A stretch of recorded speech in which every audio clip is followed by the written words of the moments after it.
Welcome to the Chelsea Roar with me, your host, Ian the Dynamo Kelly, joined by what we may as well now admit is my new co-host, Mr. Niall Hogan, the opposite of the spectrum. But what we do on this show, as you saw last week, is we bring Niall in from a different perspective. Niall is a football fan, first and foremost. And as you know, Niall, from his upper tier shows and all of his football shows that he has, he doesn't get to talk quite a lot on these shows because there's be so many of us. So it's nice to have Niall here to be able to talk about Chelsea as well, because Niall likes talking about different football teams and stuff like that. And he'll always give his own honest opinion, whether it be good or bad, whether you like it or dislike it. He's here. So please do support us. We continue your support already. We are a growing show. It is pretty much brand new in its infancy. So the people that do watch it, we really appreciate it. I will start working, of course, on some Twitter handles and getting a Twitter page for the Chelsea Roar up there, so we can kind of specify, this show to our intended target audience and all that good stuff.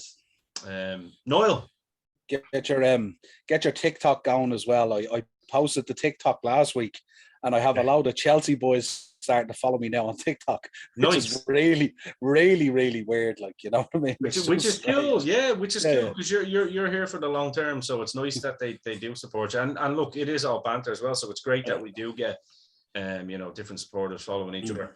I suppose there's only really one place to begin today, and that is, of course, it's not been announced by the club yet, but the official signing.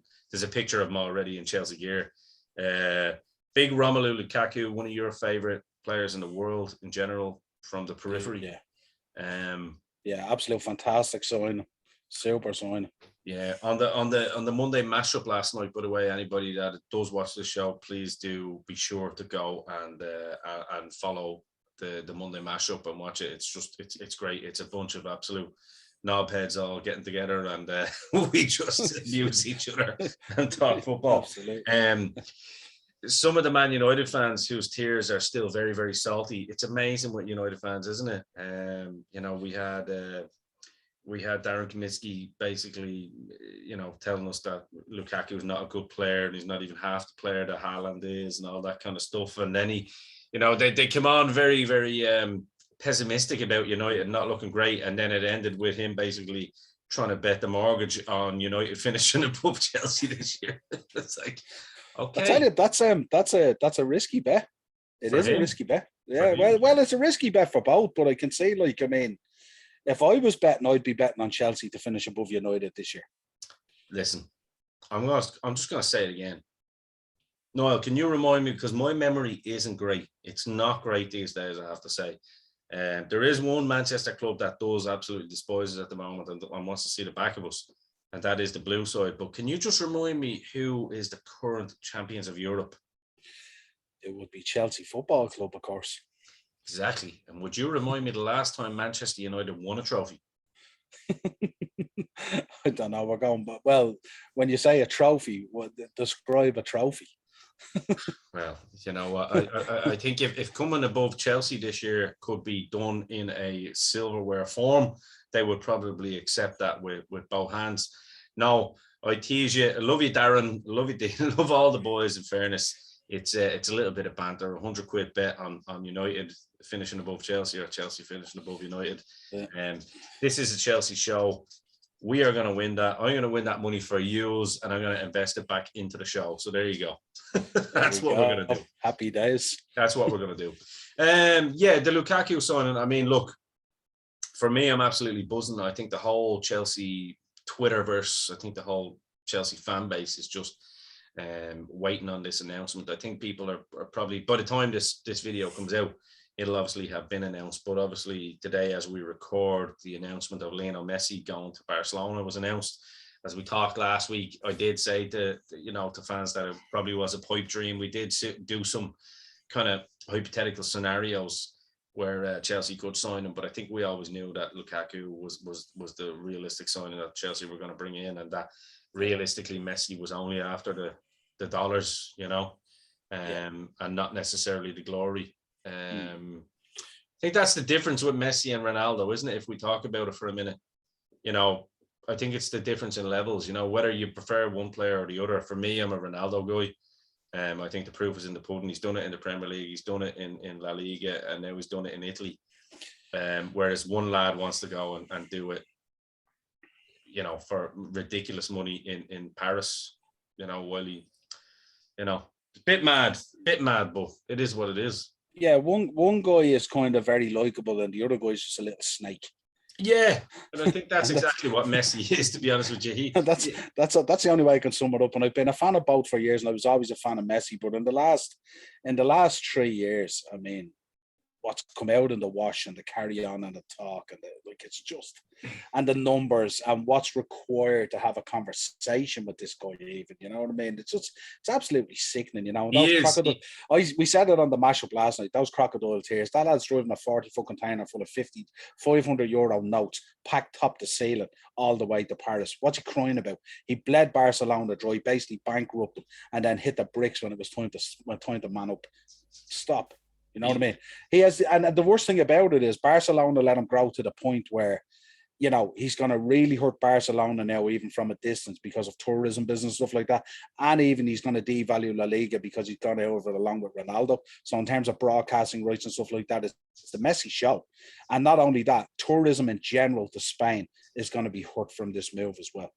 So I agree with all of that, to be honest with you. Anyone that knows me, I'm not a big fan of Barcelona, but at the same time, I'm not a fan of dirty Leeds either. But at the same time, I'm glad Leeds are back, because competition is what makes the world go round. I mean, like when we saw someone like Celtic without Rangers, it's the yin to the yang. And, if Barcelona were the club that, they're not going to fold, but look, they're not exactly in a position that, that they're beyond that either. I know Real Madrid are kind of setting up all sorts of court cases and stuff now, but look, Real Madrid will always be Real Madrid because they are Royal Madrid, but yeah, I mean, I think I don't know. Yeah, I think fuck Messi, to be honest with you, myself. I think Ronaldo is the better character, and Ronaldo was always the one that was called the arrogant character behind it all, whereas Messi, as you said, was the little snake that, had a great PR team making him out to be the nice, humble guy. But that's like Barcelona all over, isn't it? They spent a couple of seasons wearing charities on their jerseys, yet they're all about that, though. Well, everyone was losing their mind today on the internet and on socials about the romance of this whole thing and stuff like that. I came out and I said, I can't wait for Liverpool to draw PSG in the Champions League. I can't wait to get a hold of that Messi lad. I can't wait either. I said it, being a Chelsea fan, and we mentioned last week, Messi's history with Chelsea is probably more so than any other Premier League team. And I'm the same. I can't wait to play them, because I think Tuchel's tactics, and I think the likes of Klopp's tactics as well, would absolutely fuck them up, because we all saw what happened to poor old Kevin De Bruyne in the Champions League final. Imagine Messi running one of those Rudiger shoulders. Absolutely. I'm hoping Andy Robinson just absolutely tears him asunder again. You know what I mean? But of course, this is a Chelsea show, so let's get into the signing of Lukaku. I mean, this yourself and myself are on the same page with this. I got very excited. I shared a retweet yesterday, which you probably saw, of Lukaku's best moments with Lautaro, and showing his off the ball skill. Well, basically not just his goal scoring exploits, but I last night on the on the Monday mashup, they were kind of going, well, his first touch is still shit. Not if you've been watching Italian football this year. And this idea that Italian football is shit and you've 10 minutes on the ball. It's the most defensive team in the league. It's actually harder to score goals, to be fair. Well, I suppose the Premier League would be a little bit more intense, but I mean, it's not like Lukaku isn't familiar with the Premier League. And has anyone seen the size of this man now? Without his top off, he literally looked like he could be the next WWE champion, to be fair. Absolutely. Yeah. It's salty tears from teams that didn't sign him, because I think any of these teams that are crying about this or trying to criticize it would have signed him in a heartbeat, especially in a summer where realistically nobody was available. Do you know what I mean? Nobody was realistically available without, a price. And for me personally, and I've said it, I am happier with this deal than the Haaland deal, purely because of the dots and the amount of numbers that were involved in it. I don't think Haaland has warranted that move where you're talking about 400 or 500 grand a week. Yeah, no way. I don't think anyone warrants that. Upwards of that. I mean, they were talking 600 at one stage, weren't they? Yeah, all kinds of these fees for the dad and fees for this and fees for that. Listen, you know what? Ask Roy Keane what he thinks about that. To the dam, and we'll talk. So, look, I'm sure the fees off the Lukaku deal are healthy as well. But the reality is, and the way I sum it up to fans at the moment, if Lukaku convert more chances than what Werner missed this season, look, that puts Chelsea in a title race. Very simple. End of. Let's have a conversation now on that, because you're kind of thinking along the same lines as me. How many chances do you think Werner will put away with someone like that to play off? He's already come out today and said that his greatest success was always playing with a big man, which I've been saying for months on end now. I think you could be looking at a possible Dynamo partnership there, to be honest with you. Balls being flicked on. Yeah, it's going to be serious competition, because neither of these guys want to be providers. They want to be goal scorers. But the thing about it is, the one thing that you can put your money on this season is Jorginho's not going to be top goal scorer. That's for sure. Yeah. I mean, good Lord, when I'm just trying to get excited about it now. Seeing the boys getting on the plane and seeing Mount back with that fresh haircut, and seeing Thiago Silva and Jorginho back with their little homage to the England players with their dye job. Forever. It's just Chelsea forever trolling, right? These boys love it. Like, you would think Lukaku, if he stays fit and plays a big part in the season, and avoids any injuries potentially, like he's 25, 30 goals, isn't he? Yeah, he's not an injury-prone player anyway, but he is, without a doubt. I mean, he's 25 to 30 goals in the Premier League alone, for sure. Especially with that level of talent that he has around him now. It's crazy to me that you're not looking, at least a 20 plus goal output.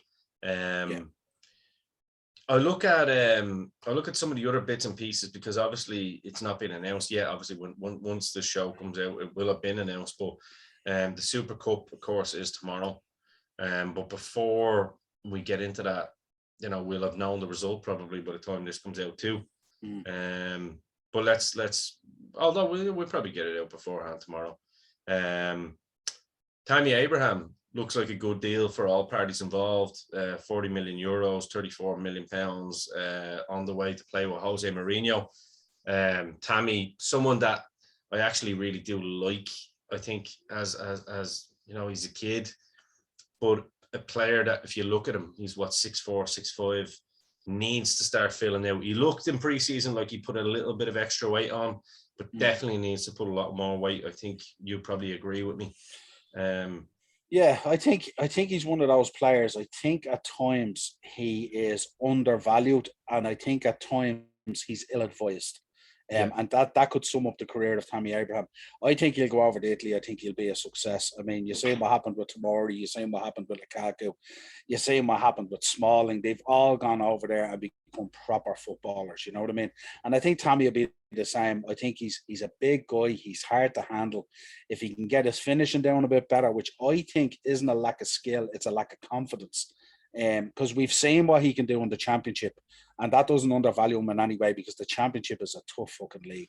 And that's what I was thinking. Is Mourinho not the perfect manager for a Tammy Abraham right now in this part of his career to get that dirtiness out of him? Do you know? And I don't mean dirty what I mean by that. I don't mean dirty in terms of like taking dives or anything like that, but I mean getting stuck in, getting that kind of Costa fucking side. Handling himself. Yeah. He's Didier Drogba Part 2 was a project for Mourinho. Absolutely. And that's how I sum it up. And I think he'll get a bagload of goals in Italy if he stays fit, and as you said, it fills out. And I think they'll be looking at that investment as being an absolute snip by the end of the season. And I wouldn't be surprised at that price of 35 million that there's some sort of buyback clause in there, because we all know about how Chelsea love those buyback clauses. I'd say probably more a sell-on clause. Yeah, I'd say be more a sell-on clause. I don't see him going back because I think there's a certain tip to the spear at the moment at the Chelsea project. And that's why Messi is, like, Chelsea would have no interest in Messi in reality. He doesn't fit the project. And you listen to Tuchel there during the week talking about how the structure in the club is so important in terms of success, and of course reverting back to the back three and all that kind of stuff. But when he talks about structure, you imagine if you're laying Messi into that situation, would absolutely obliterate that structure. So that wouldn't be good for Project Chelsea. So Lukaku was the perfect fit. But in terms of Tammy, I mean, it's great business for both parties. And look, it gives him a breath of fresh air. He can put stuff behind him now and he can focus on Tammy Abraham, as opposed to, you know, thinking that he is something else and trying to relate to that. He can go and actually like nearly restart his career now from scratch. So great move. And look, he picked Mourinho, and we know how good Mourinho is with big centre forwards. Yeah. You know, he brought Drogba to the Premier League. It's, you know, goes without saying. Case in point. And had patience with him. Oh, yeah, absolutely. So, absolutely. Which is vital. Stuck with him when we still had Crespo on the books and players like that who, you know, and even at that time I was like, give me Crespo. Yeah. But good Lord, when you looked at how the careers panned out, you know, Drogba certainly was.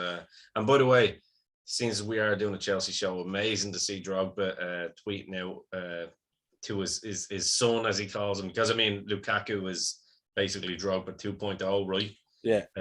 Loves the fact that Lukaku's back at Chelsea, because Drogba he's always tweeting it. It's fantastic. Best Chelsea player of all time. Arguably. Let us know in the comments if you think differently. Yeah, I mean, is it Hazard? Is it Zola? Is it Drogba? I don't know. Is it Lampard? Is it Terry? It's all about what it means to you. Hell, you could even put Vialli in there, just because this is what I'm wearing right now, Vialli vintage jersey. Yeah. Before we get on to the Super Cup and get on to the Premier League, a couple of other bits there. Obviously, Chelsea always has a loan army, and it's only in the last kind of 2 to 3 years, which we mentioned Frank Lampard there, that has kind of built a pathway to the first team for some of this loan army, and we can see it with the squad tomorrow. We see Chalobah, who Tuchel's been very, very impressed with. Trevoh Chalobah, younger brother of Nathaniel, who of course did play for Chelsea and went to Watford, and hasn't really done what I expected him to do, which is unfortunate because I was a really big fan of him. But Trevoh looks like a player, I have to say, in pre-season. Looks like everything that a Tuchel would want. We look at Ruben is back in the team as well. We called that a number of weeks ago on the transfer show. We called Billy Gilmore going out on loan and Ruben coming back in. Yeah. I think it was. I know Ruben didn't have the best of seasons at Fulham, but who did at Fulham? You know what I mean? He was certainly the standout player in a bad season. Yeah, and I think Ruben, around the likes of Kovacic and Jorginho and Kante, he can only flourish, and he's the kind of player that he looks healthy again. You know what I mean? And they're going to have to kind of wrap him in cotton wool and make sure that they maximize his minutes, but don't oversaturate him either, and kind of get his body great. And in fairness, he done that last year himself. He had a good injury-free season. So, but the loan army that did go out, three that kind of stand out, is obviously Armando Brosia, Conor Gallagher, and Billy Gilmore. Now, Billy Gilmore is he's the name on everyone's lips as being just an absolute superstar in the making. Scottish boy playing for Norwich. He got the number 8 at Norwich, which is an amazing feat, for basically a 19, 20-year-old kid that's on loan. This season will be a big one for him because Norwich have sold off some of the crown jewels. So it's going to be a tough season for Norwich in the Premiership. And it'll really show how tasty Billy Gilmore is in terms of being in that battle, if you like, because we'd imagine Norwich is going to be in a fairly tough battle all season. So it'll be a mark on Billy Gilmore to see. And do you fancy him to kind of stand up to it? I do. I think he'll stand up for it, but I think the way of it, I think it might be very like Ruben in terms of he'll be the standout player, Yeah. but it might not necessarily deliver the result that people want. Yeah. But I think he will definitely stand out as a player. He's an outstanding player. He was brilliant for Scotland, Oh, unbelievable. He was man of the match against England. Yeah. Without a shadow of a doubt. Conor Gallagher, another player, was obviously with Swansea last season. I know Craig from the mashup and the upper tier likes to rave about him as well. Bit of a different kind of player to Billy Gilmore. He's a bit bigger in stature, you know what I mean? But looks like a nice, elegant player as well. He's gone on loan to Palace as well, which is obviously a good move for him. I think Vieira obviously wanted him, so be interesting to see what Vieira could do for a player like him, being a midfielder he was. Yeah. Again, not dissimilar to Norwich. You could be looking at a very tough season there as well. It depends on how their first 6 games go and whether they have an appetite to stick with Vieira if there's a project there, you know what I mean? Yeah. That could turn very sour very quick pending results. No, I'd agree with that. The last one that I've left till last is because this is a kind of a striker that a lot of us Chelsea fans expect to be quite a prolific striker in his career, is Armando Brosia. Absolutely prolific in the youth team for Chelsea. I mean, proper. A lot of similar qualities to a Drogba that we mentioned earlier. Maybe similar to Tammy, I suppose, as well in that sense, but looks a little bit more. It looks a bit more built even than Tammy does, even at this early stage of his career, and he's only 19. Yeah. He's gone to Southampton. I mean, I think this kid is just oozes confidence, and he has a bit of a Crespo about him in the sense that he kind of just happens to be in the right place at the right time. Had quite a successful stint at Vitesse last year. Looks to me like he could be one to watch in the Premier League this year too. I mean, what would be a successful year to a 19-year-old player on loan, Niall, in terms of goals scored? I mean, would you say 10, 15 goals at a team like Southampton would be a roaring success? Or Yeah, well, I mean, Southampton are a team. They always have goals in them. You know what I mean? Yeah. Like, they do. I mean, Hasselhout, he plays really nice football. Beautiful football. Yeah. He's not defensive. You know what I mean? More often than not, he's not defensive enough, which is what tends to go against him. You know, but he plays a nice structure of football, and I think his coaching is like very clear in terms of his message to the players and stuff like that. Ward-Prowse is an exceptional footballer, and I think with Ings going off to Aston Villa, I think it's a great opportunity for this kid to go in there and cut his teeth at that level. You know what I mean? Against Southampton, I think they could be another team this year that struggled, because I know last year they were doing really, really well, but then when they lost Ings to injury and they lost his goals, and Ward-Prowse kind of stepped up but didn't really, they struggled and they went on a massive slide down the table. So unless they can find a way to hit the ground running again this season, they'll find themselves down in that sort of 15 to 20 area, which could be a struggle for them, you know.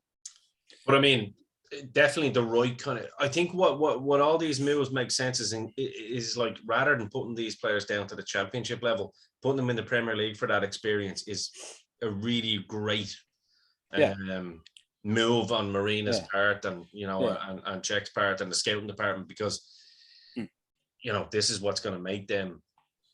Yeah, well, it sounds like the moves that they've set up there means that these boys are going to get plenty of game time. And that's what's important, because if you send these boys out on loan and they're just playing in the reserves or they're sitting on the bench and all, at times we've had problems like that with the loan moves we've done with Liverpool players. They go down, they don't get the game time that they need, and then they don't develop the way you want them to develop.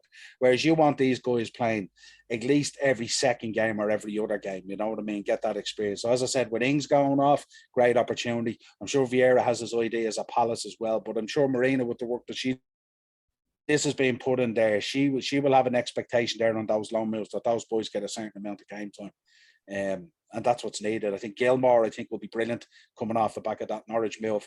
As you said, the other two players, about the moves they have there, with the moves that have happened before they've gone in, lends itself to those boys getting plenty of game time, and that's all you can ask for. Absolutely. Yeah. And let's finish off then on the Super Cup tomorrow, of course. Villarreal. Champions League versus the Europa League.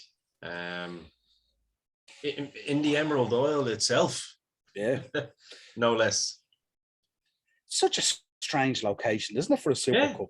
Very. And I'm not hating on it or anything. No, I love I'm just it. thinking it's just so strange. But I'd imagine the place is going to be packed out with Chelsea fans without a shadow of a doubt. Yeah. I suppose it's kind of like, I mean, in reality, if you look at it on paper, depending on who they play, in terms of selection and stuff like that, Chelsea should have plenty for these guys. But when you look at Unai Emery and you look at the way he sets up Villarreal and how they work so hard to get our team right and teamwork, workmanship, all that, they work so hard outside the possession and stuff like that as well. Has the makings of a real feisty game. It does, I think from Chelsea's point of view, it's probably the last game you want 4 days before the league starts. But do you not think it's exactly the type of game that you want? Because it's like there's a trophy on the line and you're defending, you want to come into it as Champions League, winners and win the trophy. But I mean, we know as well from a Liverpool point of view, like it's great to win it and stuff like that and all, but it just, at what cost if there's a risk, that's the only thing, you know what I mean? Because the league is your bread and butter and the Champions League, you know what I mean? And but it's a great spectacle, like, and Villarreal will give you a good game. There's no doubt about it. And it kind of, the way I'm looking at it is it kind of sets up, this Crystal Palace game at the weekend, like in a really nice way, that you're coming in fresh. You've had that midweek game. You're raring to go. Do you know what I mean? And you can maximize who plays and who doesn't play and maximize their minutes and stuff like that. Yeah. Obviously there'll be no Lukaku. I'd say that'll be the home debut will be Saturday. I suppose, as you said, the benefit of it is it's nice to be coming into the league starting with a recent trophy, because I've said to you on last week's show as well, I don't think Chelsea have near celebrated enough being champions of Europe. And to me, it seems like that final now is so long ago because it hasn't been mentioned as much. I think if you win the Super Cup and you hit that base as a platform going into Saturday or Sunday, whenever you're playing Crystal Palace, could be absolutely vital. But again, it depends on Tuchel's desire and whether he cares about it enough. I mean, we see at times what happens with Klopp as well and stuff like that. When you see these sort of trophy finals, if you like, he tends not to care that much. Like if you look at the Super Cup, the last time we won it, I think against you on penalties, wasn't it? Yeah. Yeah, and then if you look when we went on to the World Club Cup, we won that 1-0. You know what I mean, in the final, you know what I mean? So it's a kind of like, if you win it, it's great, yeah, you celebrate and you have a trophy, but if you don't, you really care. It's like, it's a glorified UEFA Community Shield, really, isn't it? It is, but I think you want to get the ground, you want to hit the ground running. I think it's over pretty much on your own, in your own jurisdiction, albeit not in England, but it's still, you're only traveling an hour, not even an hour on a plane. Yeah. And I think, I fancy Chelsea fairly comfortably. And then obviously going into the first home game of the season against Palace with fans back in the stadium. This is what it's all about, isn't it? Yeah, I think so. I wouldn't say, because of the way Emery operates as well, I wouldn't say comfortably. I think what you'll do is you'll run out comfortably, but I think I still think up to about 70, 75 minutes, you'll still find yourself in a bit of a battle. And I see it kind of finishing maybe 3-1, maybe 4-2. Oh, yeah, like we'll be worked. But I mean, I suppose that's what, in fairness to Tuchel, that's probably what he'll want to. He'll want to see that work rate, because a lot of these lads now, he has a decision to make.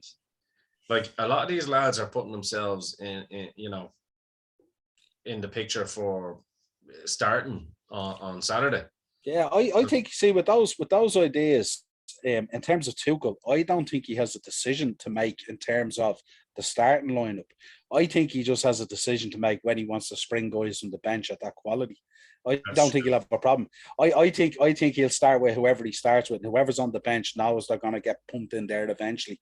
I don't see a situation where Ziyech or any of those players are going to be sitting on a bench any time long. I think he'll be swapping players.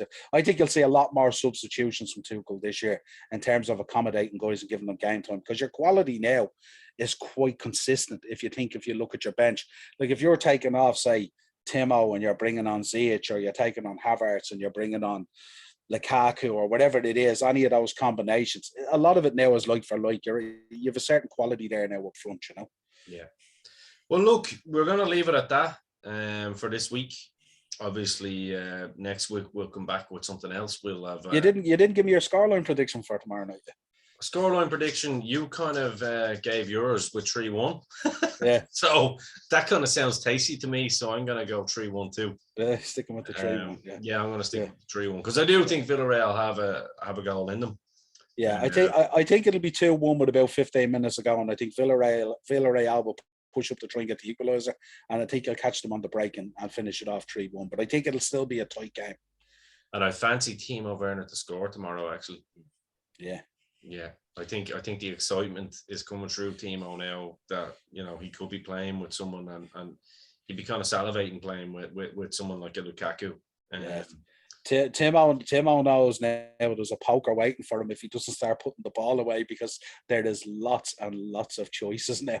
Yeah, I mean, like there's a choice of having Koi up as the false number 9 playing off. I mean, imagine the likes of Koi playing off Lukaku, like 2 6'3" guys. Yeah. Oh my God, the excitement levels of Chelsea are ridiculous. We now have the same thing that Man City have with their, you know, there's 2 teams. There's 2 teams that can play now. And that is exciting for us. And obviously with Jules Koundé to come in as well and a possible another midfielder, good Lord. It's exciting times to be a Chelsea fan. Be kind of disappointing this season if you didn't win the league, wouldn't it? This is exactly what I was going to say. I'm going to wait till next week though, till we see how the first game goes. But I think Chelsea are going to win the league this year. Be sweeter as well if you smash Vieira, won't it? Always love that. Always love that.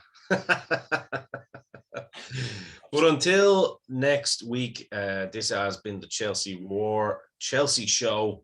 Your brand new show on the Dynamo Podcast Network. Thanks for joining us, Niall. Thanks for taking the time out again to come on and committing yourself to being a part of a Chelsea podcast as well. Yeah, I'll have to keep on changing Salah there. I might have to throw a Chelsea jersey on him for next week or something. Well, he once wore one, so why not? Exactly.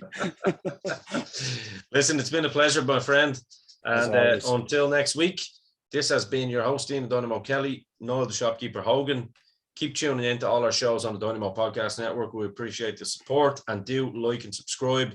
Make sure you hit the bell notifications, and please do comment in the section below and let us know what you do and don't like of the show today. And however we can make it better for you, we will definitely strive to bring you what exactly it is that you need.